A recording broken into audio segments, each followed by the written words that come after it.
Russia जो अपने crude oil के ऊपर $35 तक का डिस्काउंट दे रहा है, भारत उसका भरपूर फायदा उठा रहा है। पिछले कल भी खबर आई थी कि भारत की मैंगलोर रिफाइनरी ने एक बार फिर रशिया को 10 लाख बैरल्स क्रूड ऑयल का ऑर्डर प्लेस किया है। साल 2021 में भारत ने रशिया से कुल 16 million barrels crude oil purchase किया था, यानी पूरे एक साल मतलब कि 12 महीनों में हम रशिया से 16 million barrels crude oil purchase करते थे। लेकिन 24 फरवरी जब से रशिया ने यूक्रेन के ऊपर हमला किया है, तब से अभी तक 1 महीना 15 दिन हो गए हैं और इन 1.5 महीनों में भारत ने रशिया से 14 million barrels crude oil purchase कर लिया है। आप सोचिए कि जितना क्रूड ऑयल हम रशिया से एक साल में परचेज किया करते थे, वो भारत ने 2 महीने के अंदर ही परचेज कर लिया है। हम नॉर्मली रशिया से अपना 1% क्रूड ऑयल परचेज किया करते हैं, लेकिन जिस स्पीड से भारतीय कंपनीज रशिया को लगातार क्रूड ऑयल के ऑर्डर दे रही हैं, उससे ऐसा लगता है कि साल 2022 में ये आंकड़ा 1% से बढ़कर सीधा 4-5% तक पहुंच जाएगा, बशर्ते रशिया भारत को इसी तरह डिस्काउंट ऑफर करता रहे। लेकिन अब ये सोचने वाली बात है कि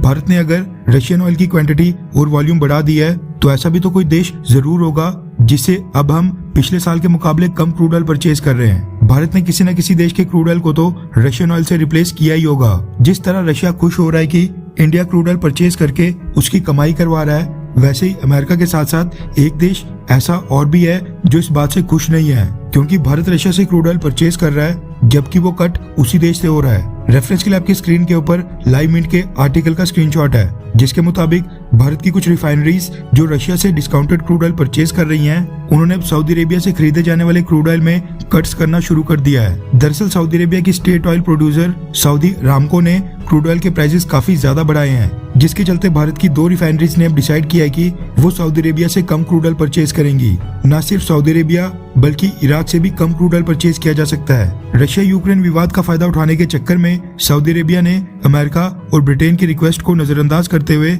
अभी की अपनी क्रूड ऑयल प्रोडक्शन को लिमिटेड ही रखा है, ताकि मार्केट में क्रूड ऑयल की डिमांड बढ़े और प्राइसेस ऊपर ही रहें। दुख की बात यह है कि सऊदी अरेबिया ने यूरोप के मुकाबले एशिया के लिए अपने क्रूड ऑयल का ऑफिशियल सेलिंग प्राइस ज्यादा रखा है, शायद अमेरिका और यूरोप के प्रेशर के कारण, जबकि सऊदी अरेबिया और बाकी ओपेक देश कोशिश कर रहे हैं कि एशिया के देशों से जितनी ज्यादा कमाई हो सके उतनी की जाए। इसलिए भारत सऊदी अरेबिया से कम क्रूड ऑयल परचेज करके, यानी सऊदी ऑयल में कट करके रशिया से क्रूड ऑयल परचेज कर रहा है। लेकिन कुछ एक्सपर्ट्स का मानना है कि भारत का मिडिल ईस्ट के ऑयल प्रोड्यूसिंग देशों के साथ एनुअल कॉन्ट्रैक्ट साइन हुआ है, जिसके चलते भारत को कुछ मात्रा में क्रूड ऑयल ना चाहते हुए भी परचेज करना पड़ेगा, वरना भारत सऊदी अरेबिया जैसे मिडिल ईस्ट के देशों से भारी मात्रा में क्रूड ऑयल में कमी कर सकता था। भारत इस कॉन्ट्रैक्ट को इसीलिए नहीं तोड़ेगा क्योंकि कुछ समय के बाद जब सिचुएशन संभल जाएगी, रशिया यूक्रेन युद्ध रुक जाएगा, उसके बाद रशिया अपने क्रूड ऑयल के ऊपर सारे डिस्काउंट हटा देगा, जिसके बाद फिर भारत को मिडिल ईस्ट के देशों से क्रूड ऑयल परचेज करना पड़ेगा। इसलिए भारत सऊदी अरेबिया और इराक से अचानक से क्रूड ऑयल परचेज करना पूरी तरह बंद नहीं कर सकता है। लेकिन सऊदी अरेबिया से क्रूड ऑयल परचेज में जो कमी आई है, वो भी सऊदी अरेबिया को कई मिलियन डॉलर्स के रूप में पड़ने वाली है, जो अब भारत रशिया को पे करेगा। खैर, क्या आप बढ़ते पेट्रोल प्राइसेस के कारण इलेक्ट्रिक कार या इलेक्ट्रिक बाइक लेना पसंद करेंगे? हाँ या फिर ना? नीचे कमेंट करके अपनी राय जरूर बताएं।